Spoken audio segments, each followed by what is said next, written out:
La mise à jeun des porcs avant le transport est un aspect important du bien-être des animaux.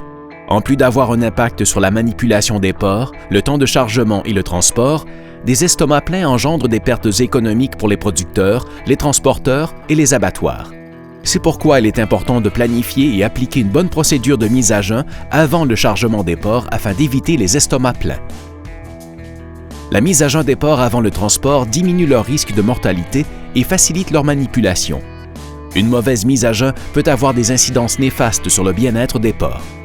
En effet, un porc ayant l'estomac plein est plus difficile à manipuler et peut souffrir d'essoufflement, être pris de malaise, voire même mourir.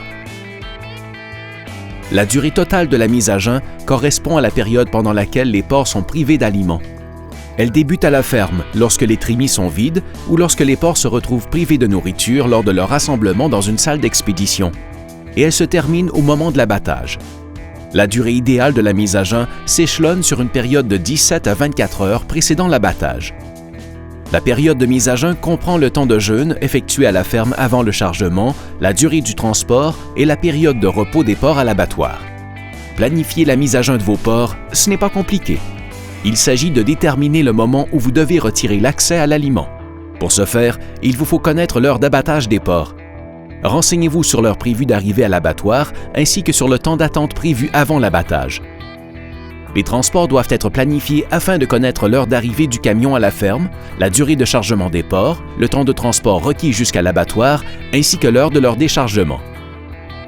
Ces informations vous permettront de planifier adéquatement le moment de l'arrêt de l'alimentation à la ferme, soit l'heure du dernier repas, en fonction du temps de vidange des trémies. À moins de vider soi-même les trémies, il faut prendre en considération le temps de consommation de tout l'aliment placé en réserve dans les trémies. Les porcs doivent jeûner au moins 5 heures avant leur transport vers l'abattoir. Toutefois, la durée de la mise à jeun ne doit pas excéder plus de 24 heures avant l'abattage. Une période de jeûne plus longue pourrait entraîner d'autres problèmes, tels que la faiblesse des animaux et une réduction du poids des carcasses. Afin de déterminer le moment idéal pour arrêter les soigneurs et laisser le temps aux porcs de consommer l'aliment distribué, vous devez observer le patron de consommation de vos animaux. La mise à jeun tient compte du retrait de l'aliment seulement. Ainsi, les porcs doivent avoir accès de l'eau potable en tout temps jusqu'au moment de l'abattage, afin d'éviter la déshydratation, laquelle, en plus de nuire au bien-être des porcs, entraînerait une perte de poids des carcasses. Différentes méthodes peuvent être employées pour procéder à la mise à jeun des porcs. La méthode la plus simple est de séparer les porcs à expédier et de les rassembler dans une salle d'expédition ou dans un parc prévu à cette fin. Cette méthode permet de faire jeûner seulement les porcs qui seront expédiés, sans limiter l'accès à l'aliment aux autres porcs. Un des désavantages de cette méthode est le risque accru de bagarres pouvant survenir entre les porcs nouvellement mélangés, le temps que la hiérarchie entre individus soit rétablie. En l'absence de salles ou de parcs d'expédition disponibles, la mise à jeun peut se faire directement dans les parcs en utilisant diverses méthodes. Ainsi, il est possible de cesser l'approvisionnement de l'aliment à la trémie par l'arrêt des soigneurs, d'ajuster les tuyaux de distribution de moulées pour éviter l'accumulation de réserves importantes d'aliments dans les trémies, de fermer la trappe d'alimentation des trémies situées dans les parcs où des porcs doivent être expédiés, ou de procéder à la vidange manuelle des trémies. Par contre, l'arrêt des soigneurs n'est pas suffisant. Vous devez aussi tenir compte du temps requis pour que les porcs vident entièrement les trémies. Le principal désavantage de cette méthode est que les porcs qui ne sont pas encore prêts à être envoyés à l'abattoir se voient aussi imposer une période de mise à jeun.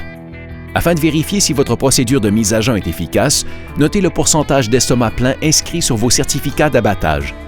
L'objectif est d'obtenir 0% d'estomac plein. Apportez au besoin les ajustements nécessaires à votre procédure de mise à jeun. Des outils d'accompagnement à cet effet sont disponibles et votre conseiller d'élevage pourra aussi vous aider. En conclusion, la mise à jeun des porcs avant le transport est un aspect important du bien-être des animaux. Il faut se rappeler que les porcs mis à jeun sont plus faciles à manipuler et que leurs risques de mortalité ou de blessure durant le transport sont diminués. La mise à jeun de vos porcs se doit d'être planifiée et vous devez appliquer une procédure de mise à jeun adéquate avant le chargement de vos porcs pour éviter que certains d'entre eux ou l'ensemble n'aient les estomacs pleins pendant le transport ou au moment de l'abattage.